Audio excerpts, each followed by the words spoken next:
insert an introduction after you've done it, could you? Possibly. Anyway, it's going now. So, so we would like to nominate you in this Volunteers Week because because you've been here the longest, apart from anything else.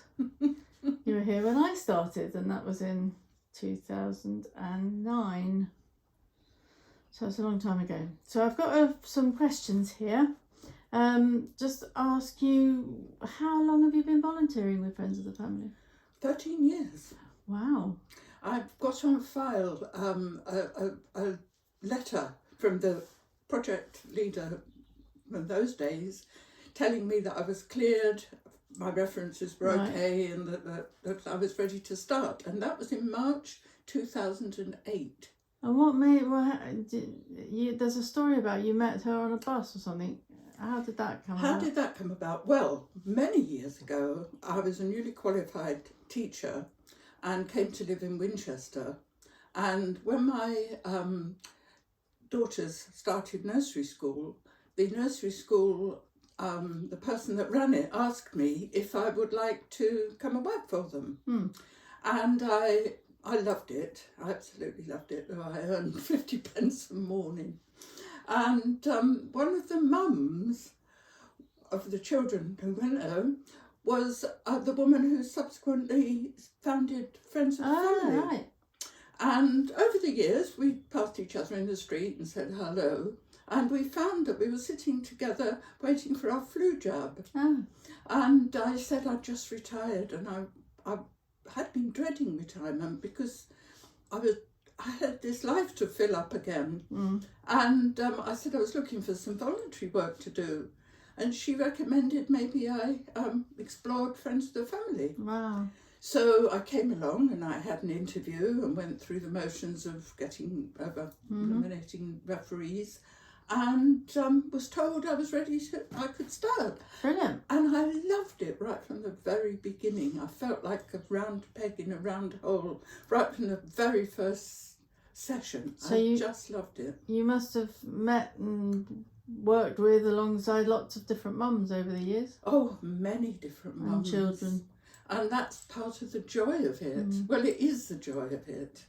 And the other thing is, because I've stayed and the mums, we've had so many, the experience of being involved is still fresh. Because nothing stays static. No. And I still have the same enthusiasm for it that I had 13 years ago when I started. So do you ever bump into old mums or children? Oh, I do indeed, yes. I see them in the street. And I don't go rushing up to them like a puppy dog because they might not want that. But 9 times out of 10, they shout out after me and want to chat and invite me for a cup of coffee, which has happened. And I catch up with the children. It's not always a happy ending. No. We've had some very sad endings. Yeah. And that's part of life. But on the whole, the mums have more confidence. They're proud of their children. They have such a great memories of their time with us that you can't doubt the value of what we do. It's so obvious when you see the mums and look back over the years. It's an enriching experience for all of us. So can you think of what it is about you and your personality that you bring to Friends of the Family that you share with the mums? I think the mums aren't inhibited by me. I've been a mum. I am a mum. I take each mum as she comes. I don't try and draw them out. If they want to tell me things, I'll listen, but I won't ask leading questions. As I get older, I'm less able physically, but I'm more around for the babies. I've got the patience, I've got the cosy lap, I've got the love.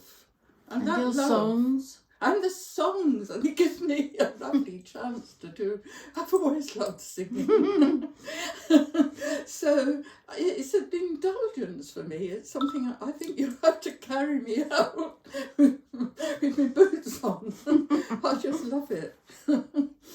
So, well, that sounds great. So, what do they give you? Because it must be a sort of we all do it's not completely altruistic. We get something from the job we do. Absolutely. So what do you get from Friends of the Family? Great sense of job satisfaction out of it.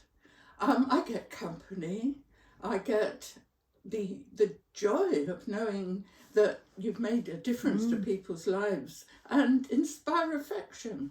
And we all want that. I'm a widow now. Yep. And my children don't live locally.